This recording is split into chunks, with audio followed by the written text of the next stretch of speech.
Hello everyone, मेरा नाम है नीतीश कुमार पांडे और आज हम लोग balance of payment and external sector part 2 को स्टार्ट करेंगे। इस क्लास को स्टार्ट करने से पहले मैं आप सभी लोगों को रिक्वेस्ट करता हूं कि आप इस चैप्टर के पहले लेक्चर को देख लें ताकि इस लेक्चर को आप लोग इजीली कनेक्ट कर पाएं। इस क्लास को स्टार्ट करने से पहले आई रिक्वेस्ट एवरीवन कि आप इस चैनल को सब्सक्राइब और वीडियो को लाइक एंड कमेंट करें। और आप इस चैनल पे दूसरे सब्जेक्ट्स के प्लेलिस्ट को भी देख सकते हैं जो कि यूपीएससी सिलेबस के अकॉर्डिंगली डिजाइन किए गए हैं। ये सारे वीडियोस पेड कोर्सेज के पार्ट हैं, लेकिन आपका रिस्पांस अच्छा रहा तो ये आपको यूट्यूब पे ही मिल जाएंगे। जो भी सीरियस यूपीएससी एस्पिरेंट्स हैं वो वाइस सर को कांटेक्ट कर सकते हैं ऑन व्हाट्सएप 7200681675 टेस्ट सीरीज और फाउंडेशनल वीडियोस के लिए। तो चलिए शुरू करते हैं आज का class balance of payment and external sector part 2। तो ये है हम लोग का कंटेंट और ये सभी टॉपिक्स को आज हम लोग आज की क्लास में डिस्कस करेंगे। इसमें हम लोग प्रीवियस क्लास के टॉपिक को थोड़ा सा रिवाइज कर लेंगे ताकि हम लोग आज की क्लास को इजीली कनेक्ट कर पाए। एफडीआई को आज हम लोग कंटिन्यू करेंगे। थोड़ा सा मैंने प्रीवियस क्लास में पढ़ाया था। करेंट अकाउंट डेफिसिट के बारे में जानेंगे और टॉपिक ऑफ द डे जो कि आपका मेंस पर्सपेक्टिव से इम्पोर्टेंट है। तो प्रीवियस क्लास में हम लोगों ने पढ़ा था बैलेंस ऑफ पेमेंट के बारे में। तो बैलेंस ऑफ पेमेंट बेसिकली आपका सिस्टमैटिक रिकॉर्ड होता था सभी इकोनॉमिक ट्रांजैक्शंस का जो कि एक कंट्री दूसरे कंट्री के साथ करता है एक फाइनेंशियल ईयर में। बैलेंस ऑफ पेमेंट में दो अकाउंट होते थे, करेंट अकाउंट और कैपिटल अकाउंट। करेंट अकाउंट नाम से ही पता चल गया होगा कि करेंट अकाउंट बेसिकली आपका payment of currently produced goods and services जो है उसके साथ डील करता है। करेंट अकाउंट जो है वो आपका लेवल ऑफ नेशनल इनकम को डायरेक्टली अफेक्ट करता है। कैपिटल अकाउंट जो होता था वो आपका कैपिटल रिसिप्ट और पेमेंट के पर्सपेक्टिव से डील करता था, मतलब कि जो भी डेट और क्लेम है उसका जो कैपिटल रिसिप्ट और पेमेंट होगा उसके साथ आपका कैपिटल अकाउंट डील करेगा। कैपिटल अकाउंट बेसिकली जो था वो उसका कोई भी डायरेक्ट प्रभाव आपका लेवल ऑफ नेशनल इनकम पे नहीं था। जो भी वॉल्यूम ऑफ एसेट आपका कंट्री होल्ड करता है उसको आपको उसका वो जो कैपिटल अकाउंट जो है वो इन्फ्लुएंस वहां पे अपना प्रोड्यूस करता है। मतलब कि कैपिटल अकाउंट जो होता है जो भी कंट्री अपना एसेट होल्ड कर रहा है उसको इन्फ्लुएंस करता था। हम लोगों ने एफडीआई और एफपीआई के बारे में भी देखा था। एफडीआई मैंने बताया था कि जो भी कंपनी और इंडिविजुअल हैं वो इन्वेस्टमेंट करते हैं दूसरे कंट्री में ताकि एक नया बिजनेस सेटअप हो सके या एग्जिस्टिंग बिजनेस को ही एक्वायर कर सके, तो उसको हम लोग एफडीआई कहते थे, मतलब कि फॉरेन डायरेक्ट इन्वेस्टमेंट।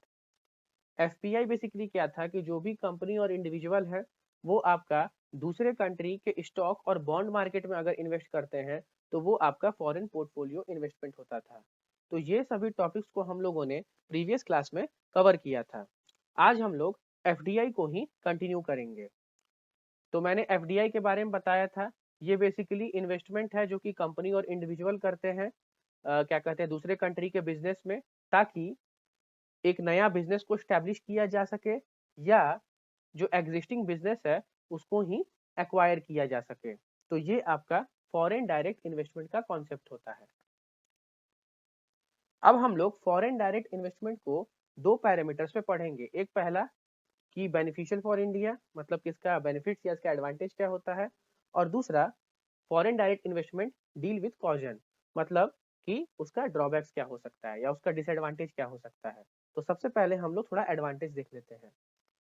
क्राइसिस के समय में फॉरेन डायरेक्ट इन्वेस्टमेंट में स्टेबिलिटी होता है जिसके वजह से डेवलपिंग कंट्री जो है वो फॉरेन डायरेक्ट इन्वेस्टमेंट को ही फेवर करता है एज कंपेरिजन टू जो भी शॉर्ट टर्म इन्फ्लोज है, मतलब दूसरे प्रकार के जितने भी इन्वेस्टमेंट है या शॉर्ट टर्म इन्फ्लोज है उनके जगह पे एफडीआई को ही डेवलपिंग कंट्रीज फेवर करता है क्योंकि इसका स्टेबिलिटी रहता है क्राइसिस पीरियड में। दूसरा, डेवलपिंग कंट्री जैसे कि इंडिया है वो एफडीआई को इसलिए फेवर करता है क्योंकि एफडीआई जो है वो स्कार्स कैपिटल को एक्सेस करने में हेल्प करता है और दूसरा डोमेस्टिक इकोनॉमी में इन्वेस्ट भी करता है, जिसके वजह से क्या होता है कि आपका जो आउटपुट है और एम्प्लॉयमेंट है वो जनरेट यहाँ पे होता है। फॉरेन कंट्री इन्वेस्टर्स जो होते हैं वो बेसिकली विल करते हैं कि वो इन्वेस्ट कर सके डेवलपिंग कंट्री में ताकि उनको हाई रिटर्न वहां से मिल सके। तो एक तरह से हम लोग बोल सकते हैं कि फॉरेन कंट्रीज जितने भी इन्वेस्टर हैं बहुत ही प्रॉफिट सीकिंग होते हैं, तो वो अगर डेवलपिंग कंट्रीज में इन्वेस्ट करते हैं तो उनको वहां से बहुत ज्यादा हाई रिटर्न मिलता है। तो अगर हम लोग इनडायरेक्टली देखें तो जो भी होस्ट कंट्री है जहाँ पे एफडीआई हो रहा है उसको भी बेनिफिट हो रहा है, तो इसीलिए एफडीआई जो है वो थोड़ा बेनिफिशियल है। नेक्स्ट, कैपिटल फ्लो का जो मूवमेंट होता है वो थोड़ा इजी अगर होता है तो उसके वजह से हाई रिटर्न होता है, जिसके वजह से आपका जो डेवलपिंग कंट्री है वो अडॉप्ट करता है हाई और competitive corporate governance standard, efficient और लीगल इंस्टीट्यूशन और इंटीग्रेटेड फाइनेंशियल मार्केट। अब इसका क्या प्रभाव है वो हम लोग थर्ड पॉइंट में समझेंगे, लेकिन पहले दूसरे पॉइंट को देख लेते हैं। हम जानते हैं कि जितने भी डेवलपिंग कंट्रीज होते हैं उनको बेसिकली प्रेशर रहता है कि वो एफडीआई को अट्रैक्ट कर सकें, क्योंकि अगर किसी भी कंट्री में अगर एफडीआई आता है तो वहां पे इकोनॉमिक डेवलपमेंट होता है। तो ये जो प्रेशर है जिसके तहत एफडीआई को अट्रैक्ट किया जा रहा है, इससे क्या होता है कि गवर्नमेंट का जो फंक्शनिंग है वो आपका इम्प्रूव होता है। थर्ड, कि जो भी हाई स्टैंडर्ड्स और इंटीग्रेटेड मार्केट हुआ है, जो कि हम लोगों ने स्टैंडर्ड्स अपनाया था, जो मैंने फर्स्ट पॉइंट में बताया था कि मतलब कैपिटल फ्लो का मूवमेंट हो रहा है, जिसके वजह से डेवलपिंग कंट्री क्या करता है कि ये कैपिटल फ्लो का जो मूवमेंट है वो बना रहे, इसके लिए जो होस्ट कंट्री है या जो डेवलपिंग कंट्री है वो हाई स्टैंडर्ड्स मेंटेन करता है, मतलब कॉर्पोरेट गवर्नेंस का स्टैंडर्ड या एफिशिएंट लीगल इंस्टीट्यूशन क्रिएट करता है, इंटीग्रेटेड फाइनेंशियल मार्केट बनाता है, ताकि ईज ऑफ डूइंग बिजनेस या हम बोल सकते हैं कि एफडीआई को ये लोग आसानी से अट्रैक्ट कर सकें। तो इसके वजह से क्या हो रहा है कि जितने भी डोमेस्टिक इन्वेस्टर्स और फर्म हैं उनका जो पैसा होता है वो बहुत ही ज्यादा सिक्योर हो जाता है। क्यों? क्योंकि यहाँ पे आपका एफिशिएंट लीगल इंस्टीट्यूशंस है, तो यहाँ पे रिस्क बहुत कम होता है मनी लॉस का। अब जितने भी पॉइंट्स हम लोगों ने पढ़ा है उसको थोड़ा हम लोग 3 पॉइंट समझ लें फिर से क्या है। बेसिकली एफडीआई जो होता है वो आपका टेक्नोलॉजी ट्रांसफर प्रमोट करता है, जो कि हम लोग को दूसरे फॉर्म में देखने को नहीं मिलता है। ये आपका एम्प्लॉयमेंट को इंक्रीज करता है, एम्प्लॉयमेंट अपॉर्चुनिटीज को इंक्रीज करता है, और कॉर्पोरेट टैक्स रेवेन्यू जो है उसको भी ये इंक्रीज करता है। तो ये 3 पॉइंट भी हम लोग एफडीआई के बेनिफिट्स में ऐड कर सकते हैं। नेक्स्ट है एफडीआई डील विथ कॉजन, मतलब कि अब हम लोग एफडीआई का थोड़ा ड्रॉबैक्स देखेंगे। तो सबसे पहला है कि अगर बहुत ज़्यादा लेवल में अगर एफडीआई इनफ्लो होता है किसी कंट्री में, तो ये बेसिकली इंडिकेट करता है वीकनेस ऑफ दैट कंट्री, मतलब कि होस्ट कंट्री जिसमें आपका इनफ्लो हो रहा है कैपिटल का, एफडीआई का इनफ्लो हो रहा है अगर ज़्यादातर पे, तो उसका मतलब है वो आपका वीकनेस का साइन रिप्रेजेंट करता है उस कंट्री का। दूसरा, ऐसा बेसिकली मतलब माना गया है कि एफडीआई फ्लो करता है उन डेवलपिंग कंट्रीज में जहाँ पे रिस्क जो होता है वो बहुत ज़्यादा होता है, और प्रॉपर लीगल इंस्टीट्यूशन वहाँ पे, मतलब प्रॉपर लीगल इंस्टीट्यूशन का वहाँ पे कमी होता है। तो ऐसे कंट्री जो होते हैं वहाँ पे एफडीआई इनफ्लो ज़्यादा होता है। थर्ड है कि एफडीआई जो है उसमें हम लोग को पता है कि ओनरशिप जो है वो ट्रांसफर करता है डोमेस्टिक से फॉरेन रेसिडेंट में, लेकिन उसके साथ ही साथ ये एक ऐसा मैकेनिज्म है जिसमें फॉरेन इन्वेस्टर होस्ट कंट्री के फॉर्म्स और मैनेजमेंट को भी कंट्रोल करते हैं। तो ये इसका तीसरा ड्रॉबैक है। नेक्स्ट है कि एफडीआई फ्लो जब करता है फॉरेन इन्वेस्टर्स, मतलब कि फॉरेन इन्वेस्टर्स जो भी एफडीआई अलाउ करते हैं, या मतलब कि एफडीआई आपका फॉरेन इन्वेस्टर्स को अलाउ करता है कि होस्ट कंट्री का जो फर्म है उसका कुछ क्रूशियल इंफॉर्मेशन वो गेन कर सके, तो ये आगे चल के हैम्पर कर सकता है, क्योंकि हम लोग को ये पता है data is a new oil. तो अगर हम लोग किसी होस्ट कंट्री का अगर इंपॉर्टेंट या क्रूशियल इंफॉर्मेशन ले सकते हैं तो हम लोग उसको मिसयूज भी आगे चल के कर सकते हैं। तो ये एफडीआई जो है वो फॉरेन इन्वेस्टर को ये अलाउ करता है। एफडीआई बेसिकली उन्हीं सेक्टर में आता है जिन सेक्टर में रिटर्न बहुत ज़्यादा हाई हो या बेनिफिट जो फॉरेन फर्म्स को हो वो बहुत ज़्यादा हाई हो। तो जिसके वजह से क्या हो रहा है यहाँ पे कि मतलब डोमेस्टिक फर्म का मतलब ये ज़्यादा ध्यान नहीं रखते हैं, मतलब कि अगर सपोज कीजिए कोई फॉरेन इन्वेस्टर आकर अगर इन्वेस्ट कर रहा है किसी कंट्री में, तो वो बेसिकली क्या करते हैं कि वो बेनिफिट्स और क्या कहते हैं अपना हाई रिटर्न पे ही डिपेंड रहते हैं, वो बाकी होस्ट कंट्री में क्या हो रहा है उनसे उनको कोई उतना ज़्यादा मतलब नहीं है। उसके बाद जिस भी कंट्री में एफडीआई आता है उससे क्या होता है कभी कभी कि डोमेस्टिक फर्म इन डेट हो जाते हैं, मतलब कि इंटरेस्ट बर्डन बहुत ज्यादा बढ़ जाता है। तो इसीलिए ऐसा कहा जाता है कि डेवलपिंग कंट्रीज को सबसे ज़्यादा इंपॉर्टेंस अपना डोमेस्टिक इन्वायरमेंट को इम्प्रूव करने में क्या कहते हैं लगाना चाहिए, मतलब कि इन्वेस्टमेंट ओरिएंटेड बनाए, तो क्या कहते हैं वो बहुत ज़्यादा फ्रूटफुल होगा डेवलपिंग कंट्रीज के लिए। तो ये कुछ कुछ एफडीआई के ड्रॉबैक्स थे। नेक्स्ट है BOP current versus capital account. तो हम लोगों ने इसको पिछले क्लास में पढ़ा है, थोड़ा हम लोग स्टार्टिंग में इसको थोड़ा सा हम लोग रिवाइज भी किए थे। अब थोड़ा इसको हम लोग डिफरेंस के फॉर्म में थोड़ा देख लेते हैं टेबुलर रिप्रेजेंटेशन में। तो सबसे पहला करंट अकाउंट साइड हम लोग देखेंगे। तो हम लोग को पता है कि balance of payment on current account में 3 बैलेंसेस का सम होता है, गुड बैलेंस, सर्विस बैलेंस और यूनिलैटरल ट्रांसफर का।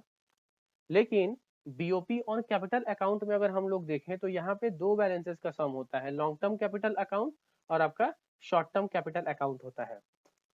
बीओपी करेंट अकाउंट को हम लोग नेट फॉरेन इन्वेस्टमेंट भी कहते हैं, क्योंकि यहाँ पे फॉरेन ट्रेड जो भी हो रहा है, मतलब कि जो भी फॉरेन ट्रेड का कंट्रीब्यूशन है उसको हम लोग ग्रॉस नेशनल प्रोडक्ट से रिप्रेजेंट करते हैं।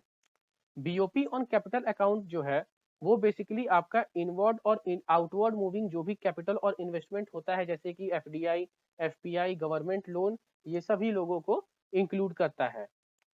बीओपी ऑन करेंट स्पेंडिंग जो होता है वो बेसिकली अर्निंग और स्पेंडिंग को ही कवर करता है, ये आपका बोरोइंग और लेंडिंग को एक्सक्लूड करता है। लेकिन बीओपी ऑन कैपिटल अकाउंट आपका बोरोइंग और लेंडिंग को इंक्लूड करता है। तो ये बेसिक डिफरेंस है आपका करेंट और कैपिटल अकाउंट के बीच में। नेक्स्ट है आपका balance of payment versus balance of trade, मतलब कि बैलेंस ऑफ पेमेंट और बैलेंस ऑफ ट्रेड को भी हम लोग थोड़ा एक टेबुलर फॉर्म में डिफरेंशिएशन के फॉर्म में थोड़ा हम लोग इसको देखेंगे। तो बैलेंस ऑफ पेमेंट बेसिकली आपका एक ब्रॉडर कॉन्सेप्ट है, लेकिन बैलेंस ऑफ ट्रेड जो है वो आपका एक नैरो कॉन्सेप्ट है। वो ऐसा क्यों है वो हम लोग अभी सेकंड पॉइंट में उसको देखेंगे। बैलेंस ऑफ पेमेंट बेसिकली क्या होता है कि बैलेंस ऑफ पेमेंट आपका सम होता है कैपिटल और करेंट अकाउंट का, और ये आपका इंटरनल ट्रांजैक्शन जो कि डोमेस्टिक कंट्री और the rest of the world के साथ जो हो रहा है उसको भी इंक्लूड करता है, तो इसीलिए हम लोग इसको ब्रॉडर कॉन्सेप्ट बोलते हैं। लेकिन बैलेंस ऑफ ट्रेड में बेसिकली क्या हो रहा है कि जो भी वैल्यू ऑफ एक्सपोर्ट है, मतलब कि जो भी गुड्स एंड सर्विसेज का एक्सपोर्ट हो रहा है और जो भी गुड्स एंड सर्विसेज का इंपोर्ट हो रहा है दो कंट्रीज के बीच में, उनका डिफरेंस जो होता है वो बेसिकली आपका बैलेंस ऑफ ट्रेड होता है। तो इसीलिए हम लोग इसको नैरो कॉन्सेप्ट बोलते हैं। बैलेंस ऑफ पेमेंट में बेसिकली आपका goods account, service account, unilateral transfer, capital account, ये सभी चीजें इंक्लूड होती हैं। लेकिन बैलेंस ऑफ ट्रेड बेसिकली क्या होता है, जस्ट सेकंड पॉइंट में ही मैंने बताया कि जो भी एक्सपोर्ट का वैल्यू है और जो भी इनपुट का वैल्यू है उसका जो नेट होता है, मतलब कि जो डिफरेंस होता है, वही आपका बैलेंस ऑफ ट्रेड होता है। तो जब भी आपका एक्सपोर्ट जो है अगर इम्पोर्ट से ज्यादा हो जाए तो हम लोग उस केस में बोलेंगे कि ट्रेड सरप्लस है। जस्ट इसका अपोजिट हो जाए, मतलब कि इंपोर्ट बड़ा हो जाए एक्सपोर्ट से, तो आपका ट्रेड डेफिसिट होता है। और ट्रेड बैलेंस के लिए क्या होगा, इंपोर्ट जो है वो आपका एक्सपोर्ट का इक्वल हो जाएगा। तो ये आपका बेसिक डिफरेंस है बैलेंस ऑफ पेमेंट और बैलेंस ऑफ ट्रेड के बीच में।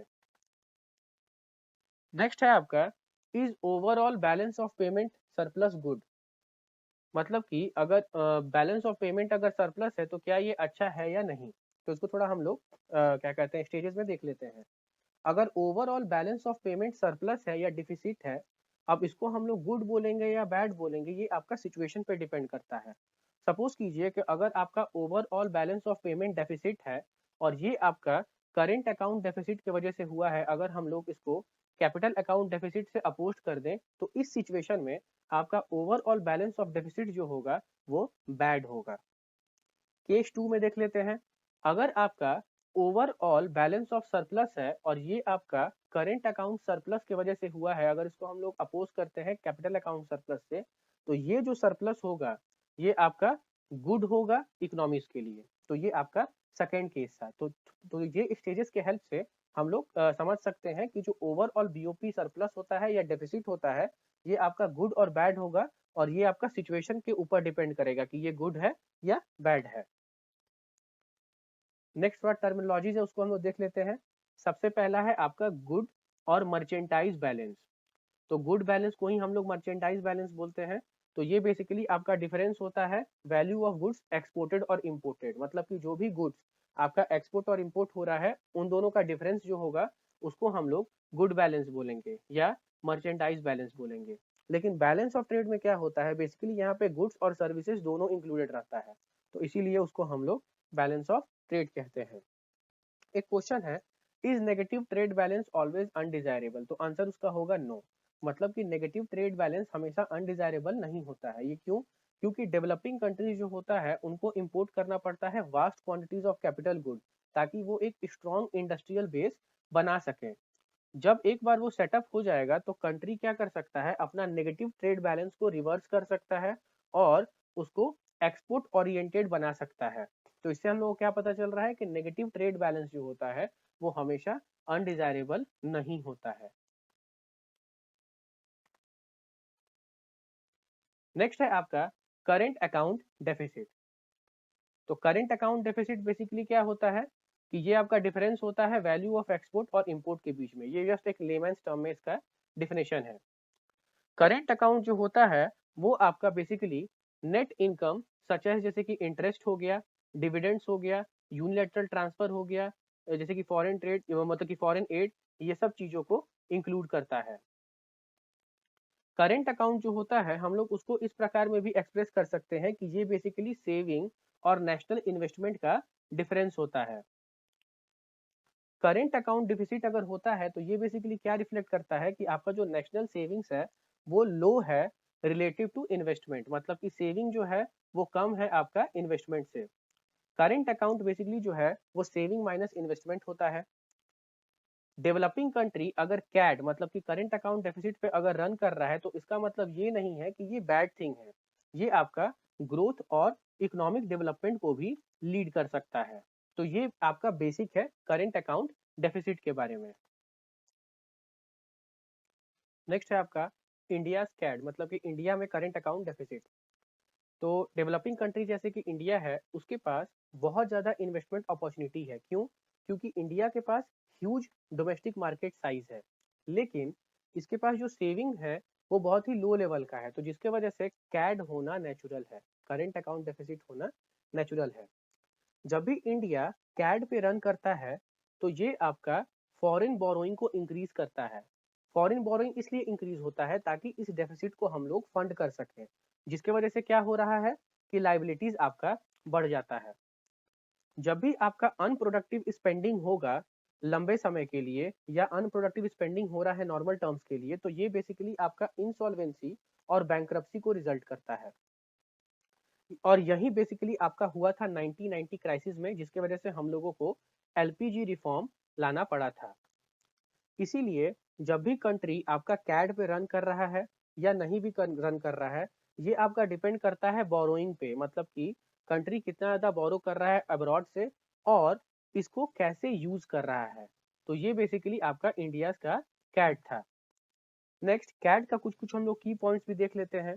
जब भी डेफिसिट आपका इंपोर्ट ग्रेटर देन एक्सपोर्ट के वजह से हो रहा है, वो भी प्रोलॉन्ग्ड पीरियड के लिए, तो ये बेसिकली आपका लॉस होगा डोमेस्टिक फॉर्म्स के लिए। डेफिसिट जब भी इंडिकेट करता है because of the excess of investment over saving, मतलब कि इन्वेस्टमेंट ज़्यादा है सेविंग से, तो ये आपका ग्रोथ और प्रोडक्टिव इकोनॉमी इंडिकेट करेगा। मतलब ये दो सिचुएशन है, जब भी आपका डेफिसिट रिफ्लेक्ट करेगा इंपोर्ट बड़ा है एक्सपोर्ट से तो आपका डोमेस्टिक फॉर्म का लॉस होगा, और जब भी आपका इन्वेस्टमेंट बड़ा है सेविंग से जो कि डिफिसिट मतलब कि इंडिकेट कर रहा है, तो उस केस में आपका ग्रोथ और प्रोडक्टिव इकोनॉमी करता है। जब भी आपका फॉरेन कैपिटल सपोर्ट करता है इन्वेस्टमेंट और इसको प्रोडक्टिवली अगर यूज किया जाता है, जिसके वजह से क्या हो रहा है कि आउटपुट, जॉब, एक्सपोर्ट ये सब जनरेट हो रहा है, तो कैड जो है उसको बुरा नहीं माना जाता है। लेकिन जब भी फॉरेन कैपिटल सपोर्ट अगर इन्वेस्टमेंट करता है और उसको हम लोग अनप्रोडक्टिवली अगर यूज करते हैं, तो जिसकी वजह से क्या होता है कि डेट ऑब्लिगेशन कंजप्शन पर्पसेस के लिए, तो ये क्या होता है, ये आपका इकोनॉमी के लिए बैड होता है।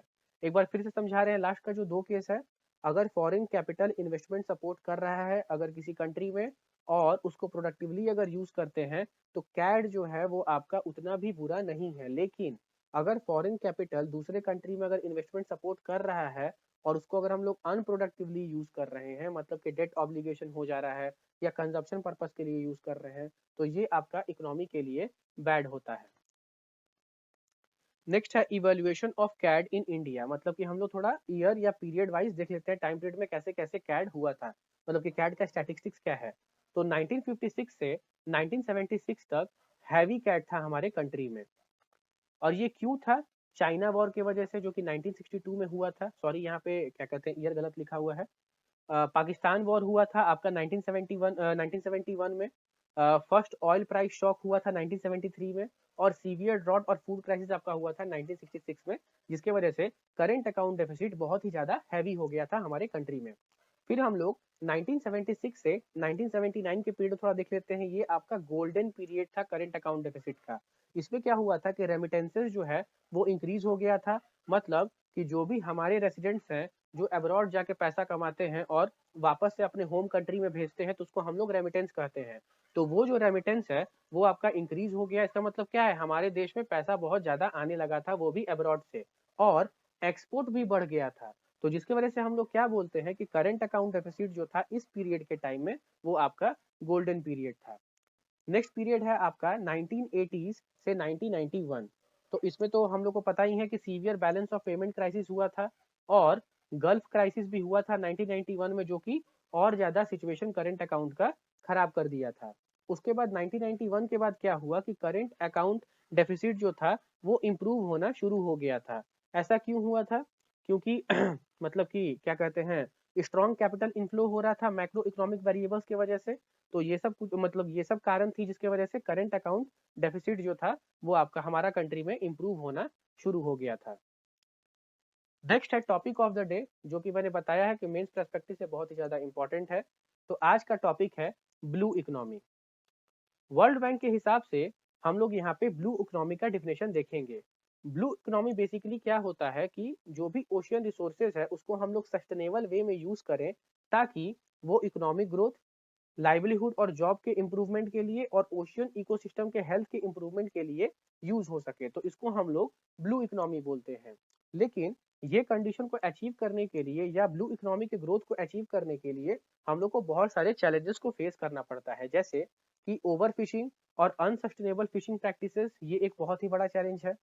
Pollution, loss of habitat, biodiversity, climate हो गया, क्लाइमेट चेंज, ये सब भी आपका चैलेंजेस है। जेंडर इन इक्वालिटी भी एक चैलेंज है, क्योंकि वुमेन का जो रिप्रेजेंटेशन है मैरीटाइम इंडस्ट्री में वो 1% से ज़्यादा नहीं है। फिर उसके बाद प्लास्टिक पॉल्यूशन हो गया, ये भी एक आपका क्या कहते हैं चैलेंजेस है। और सिक्योरिटी इश्यूज जैसे कि आपका प्राइवेसी हो गया, मैरीटाइम टेररिज्म हो गया और बहुत सारे अन्य ऐसे प्रकार के सिक्योरिटीज इशू है। तो ये कुछ कुछ चैलेंजेस हैं आपका ब्लू इकोनॉमी को अचीव करने के लिए, ग्रोथ ऑफ ब्लू इकोनॉमी को अचीव करने के लिए। तो इसका वे फॉरवर्ड क्या हो जाएगा? ये पहला हो सकता है कि हम लोग को इमर्जिंग इंडस्ट्रीज को इनकरेज करना चाहिए, जैसे कि एक्वा कल्चर हो गया, मैरीन बायोटेक्नोलॉजी इंडस्ट्री हो गया, ओशन एनर्जी इंडस्ट्री हो गया। ये सब हम लोग क्या कहते हैं, इसको अगर हम लोग प्रमोट करते हैं तो क्या होगा, इन लोगों के पास पोटेंशियल है कि ये लोग जॉब क्रिएट कर सकते हैं और वर्ल्ड वाइड इकोनॉमिक ग्रोथ को भी इंक्रीज कर सकते हैं।